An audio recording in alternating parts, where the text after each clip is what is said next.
وصفتنا النهاردة هنعمل مع بعض محشي البصل. طريقته سهلة جدا وطعمه يجنن. اول حاجة بنجيب البصل سواء ابيض او احمر ونقطع من فوق الحتة دي ونقطع الحتة اللي تحت، هتبقى بالشكل ده كده. نقطعها من فوق ومن تحت، وبعدين نيجي من الجنب كده نعمل فتحة من فوق هنا لحد الطرف التاني من جنب واحد بس. اول حاجة بنجيب مية بتغلي، وبعدين نحط فيها معلقة زيت معلقة ملح وننزل بالبصل. بسم الله.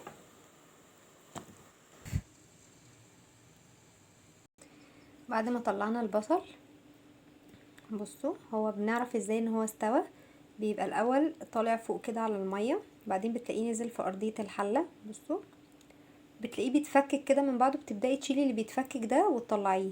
طبعا لازم تبقي واقفة مباشراه لان البصل حاجة يعني زي بالظبط الكرنب كده، مينفعش نسيبه على النار بس عشان لسه سخن. ممكن تحطيه طبعا في ميه ساقعه، السخونيه اللي فيه دي خلاص بقى نقدر الرز. وطالما قفلنا بالشكل ده كده واتقفلت معانا بالشكل ده من غير ما تبقى ناشفه، يبقى هو كده تمام. ونخلي بالنا علشان البصل المحشي بتاع البصل بيتهري بسرعه.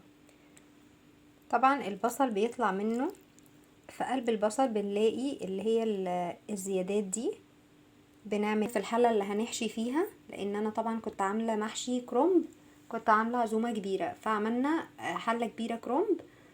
اللي انا عملت لكم الفيديو فيه تقطيع الكرنب ازاي لما يكون حاجه كتيره او كبيره، يعني عدد كتير.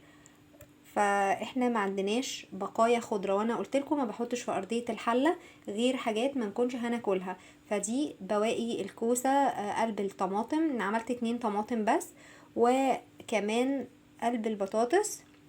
وهنحط الحاجات اللي مش هنستفيد منها في البصل. وبنبدأ ان احنا لو شايفاها كبيرة بتقلليها عادي اهي بالشكل ده.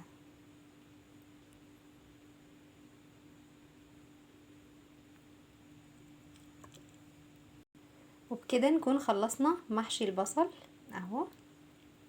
طبعا انتي تقدري يعني كل قطعة او كل شريحة بتاخديها ممكن تحطيها تلفي اللفة كلها كاملة، وممكن تقطعيها. انا بقطعها نصين اللي هي القطعة اللي بتبقى كبيرة عشان انا مش بحبها تبقى اللفة كتير.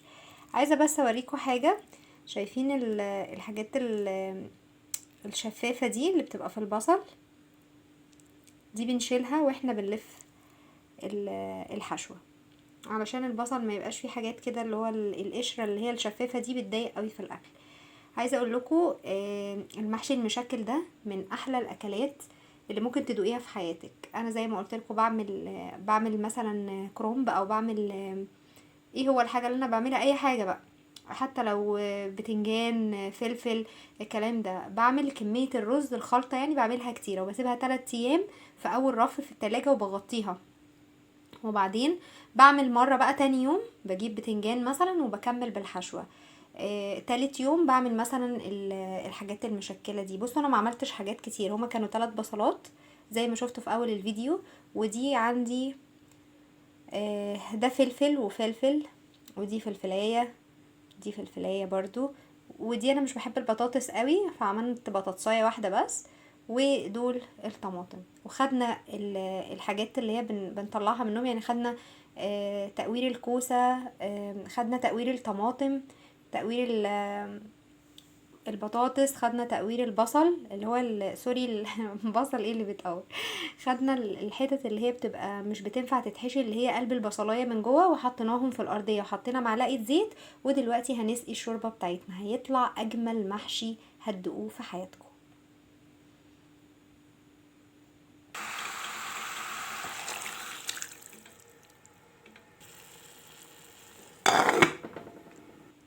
وبكده يكون خلص معانا محشي البصل اللي اكتر من رائع، والمحشي المشكل بتاعنا اللي طعمه طبعا يجنن.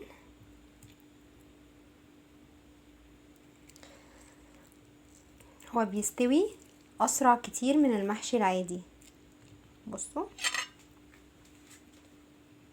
طبعا مستوي جدا. انا عايزه اوضحها لكم.